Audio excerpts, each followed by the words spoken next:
Hello students, अब जो हम टॉपिक स्टार्ट करने जा रहे हैं वो इलेक्ट्रिक डाइपोल से रिलेटेड है। ठीक है, इलेक्ट्रिक डाइपोल। अब हम किसी भी इलेक्ट्रिक डाइपोल को अगर किसी यूनिफॉर्म इलेक्ट्रिक फील्ड में रखें तो वो क्या बिहेवियर देता है या कैसे उस पर क्या इफेक्ट पड़ता है वो हम स्टडी करेंगे।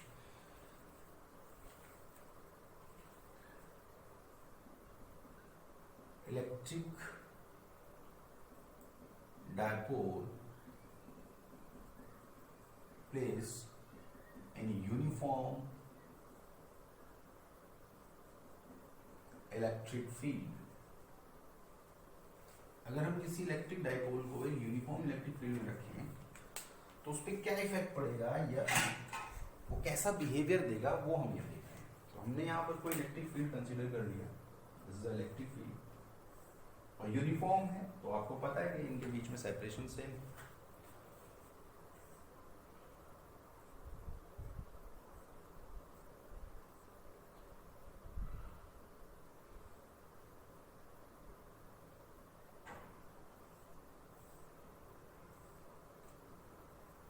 और जो रखा हमने डाइपोल को थोड़ा तिरछा रखा है, एक एंगल बना दे।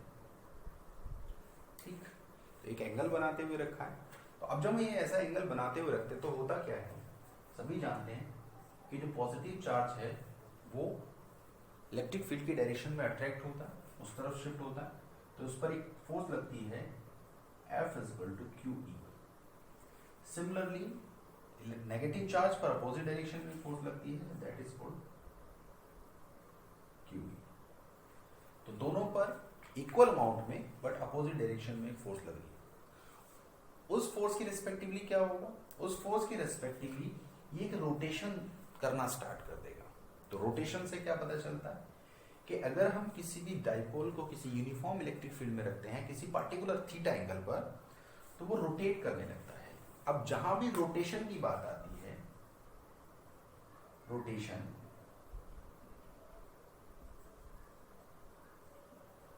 उसके लिए रिस्पॉन्सिबल होता है टॉर्क।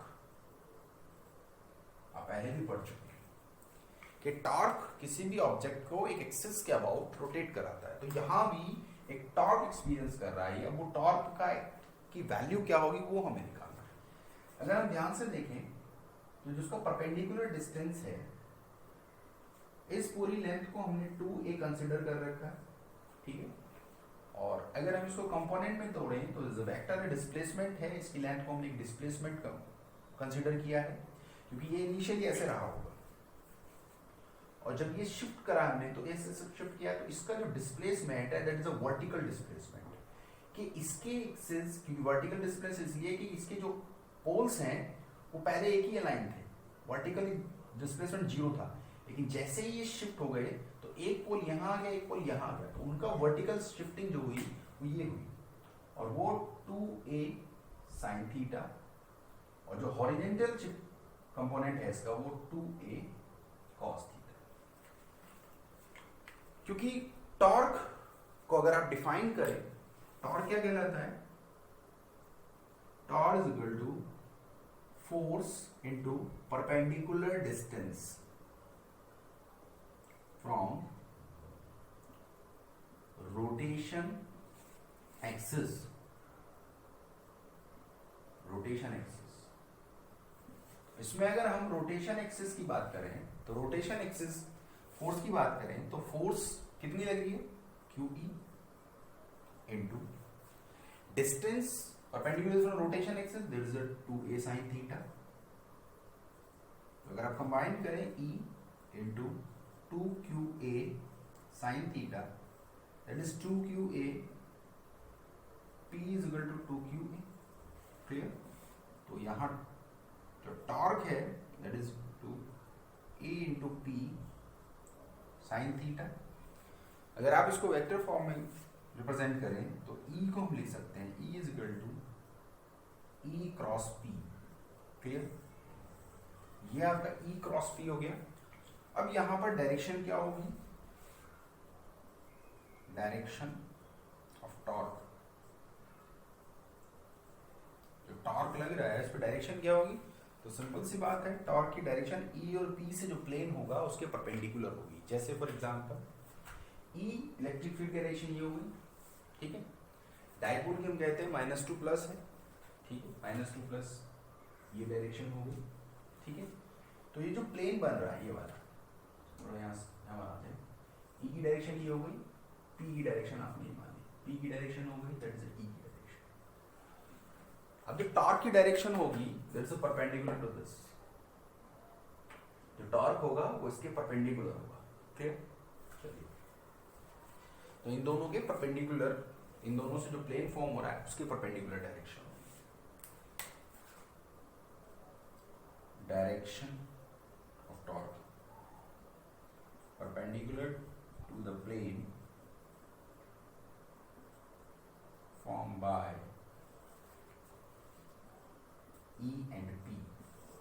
E और P से जो प्लेन फॉर्म हो रहा है उसके परपेंडिकुलर होगी, क्लियर। अब इसके स्पेशल केस अगर हम बात करें, स्पेशल केस क्या होंगे, ठीक है। डाइपोल कैसे कैसे रखा जा सकता है, जरूरी तो नहीं ऐसे रखा जाए, डाइपोल तो पैरेलल भी हो सकता है, परपेंडिकुलर भी हो सकता है, किसी और एंगल पर भी हो सकता है, लेकिन हम स्पेशल केसेस में अगर हम बात करें, if theta equal to 0, theta equal to 0 means parallel to electric field. अगर इलेक्ट्रिक फील्ड के पैरेलल है तो जो टॉर्क एक्सपीरियंस करेगा वो ई पी और पी ई और थीटा दैट इज 0, यानी कि टॉर्क जो है वो 0 होगा, और ये उस डाइपोल की stable state,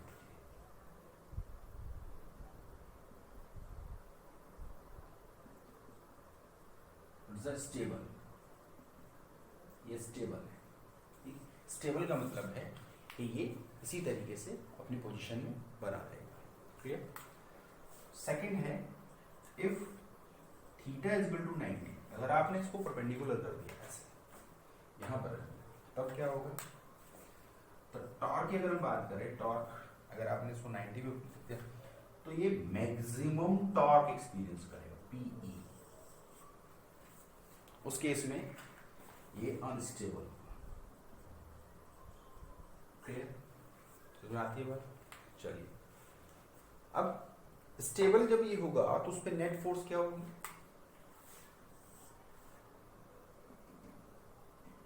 stable net force should be 0, net force 0 होनी चाहिए। वैसे भी लीनियर फोर्स अगर हम कहें कि लीनियर फोर्स 0 है, लेकिन टॉर्क भी क्या है वहां पर, टॉर्क भी 0 है। टॉर्क क्या है, दो फोर्सेस का कॉम्बिनेशन ही तो है, यही तो फोर्सेस को रोटेट कर रही है। और अगर स्टेबिलिटी अगर आप देखें यहाँ पर, जब ये स्टेबल होगा तो ये ऐसे होगा, ऐसे होगा, तो एक फोर्स ऐसे लग रही होगी QE और एक फोर्स ऐसे लग रही होगी QE, दोनों के मैग्नीट्यूड सेम है, डायरेक्शन अपोजिट है, तो एक दूसरे को कैंसिल आउट करेंगे और नेट रिजल्टेंट फोर्स क्या होगी यहाँ पर 0, जिसको हम लीनियर फोर्स बोल रहे हैं। जब लीनियर फोर्स 0 होगी तो उसमें लीनियर मोशन नहीं होगा, क्लियर। ये अपनी पोजीशन पर स्टेबल बना रहेगा, क्लियर। अब इसके नेक्स्ट हम टॉपिक की बात कर रहे हैं, जो नेक्स्ट टॉपिक है वो है electric potential energy for electric dipole.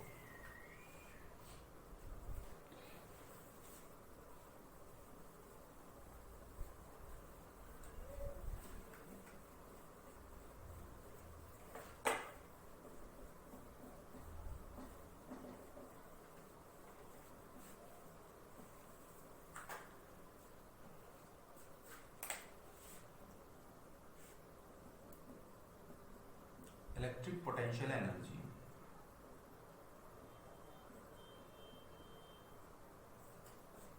For electric dipole place in uniform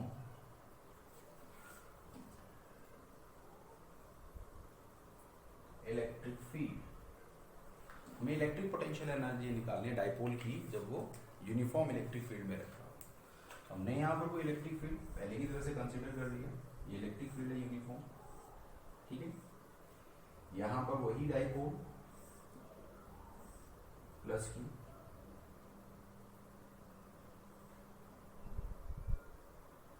minus Q, 2a distance, clear.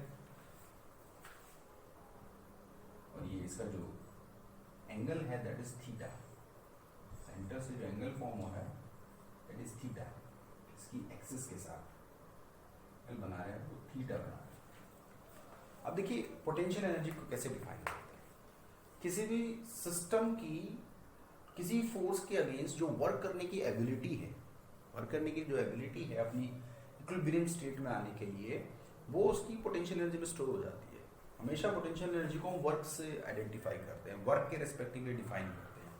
जैसे हमारी वर्क करने की जो एबिलिटी है वो हमारी पोटेंशियल एनर्जी है, अपनी स्टेबल स्टेट में रहने की जो एक स्ट्रेंथ है वो पोटेंशियल एनर्जी है।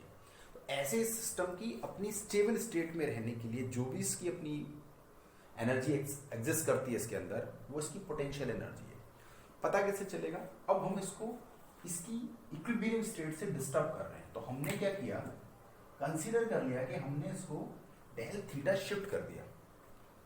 अगर हम इसको डेल थीटा शिफ्ट करते हैं, if we shift the dipole del theta from its equilibrium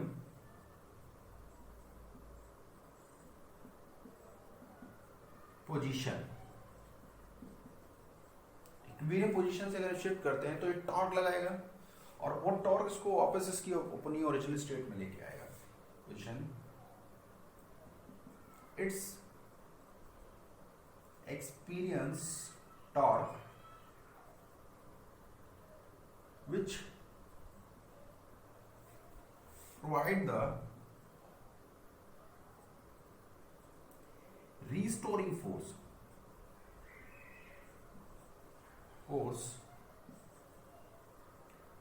to regain its equilibrium position.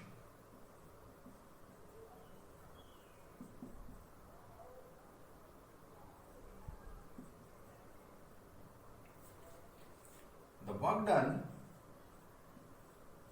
the net work done during this procedure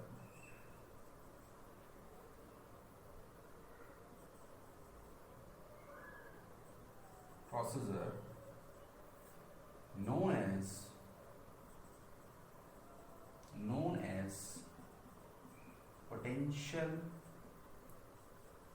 energy of dipole, वही work इसकी potential energy identify करता है। तो क्या simple सी बात है, वर्क निकाले हम del W torque into del theta. Clear? Equation first, ये हमें पता है, we know that torque is equal to pE sine theta. Clear? तो put this value in equation first, तो del W is equal to pE sine theta del theta. ठीक है? अब क्योंकि ये तो एक स्मॉल शिफ्टिंग हुई, हो सकता है हम कहीं से कहीं भी शिफ्ट कर सकते हैं। If we shift from theta 1 to theta 2, अगर हमने थीटा 1 से थीटा 2 शिफ्ट किया है तो net work done to integrating equation third.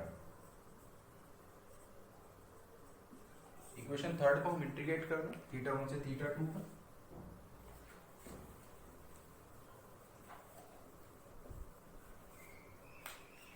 तो that is del W PE sine theta D theta. तो नेटवर्क डन, पी बाहर आ गया, इंटीग्रेशन थीटा 1 से theta 2 sine theta D theta.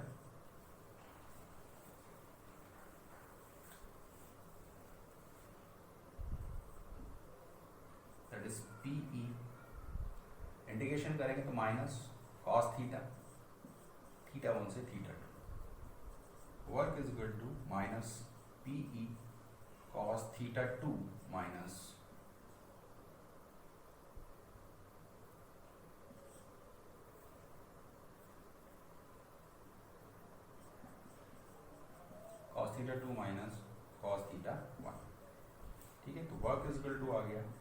P E cos theta 1 minus cos theta 2.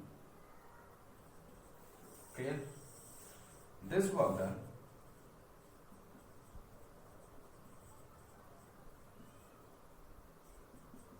stored in its potential energy.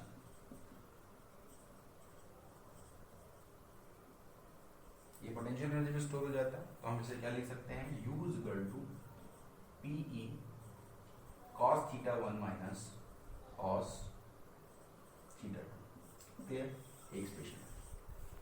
अब next video में हम क्या करेंगे, नेक्स्ट वीडियो में हम इसके डिफरेंट केसेस को डिस्कस करेंगे कि कहाँ पर स्टेबल होगा, कहाँ पर अनस्टेबल होगा, कहाँ इसकी पोटेंशियल की मैक्सिमम होगी, कहाँ मिनिमम होगी। क्लियर? Thank you students.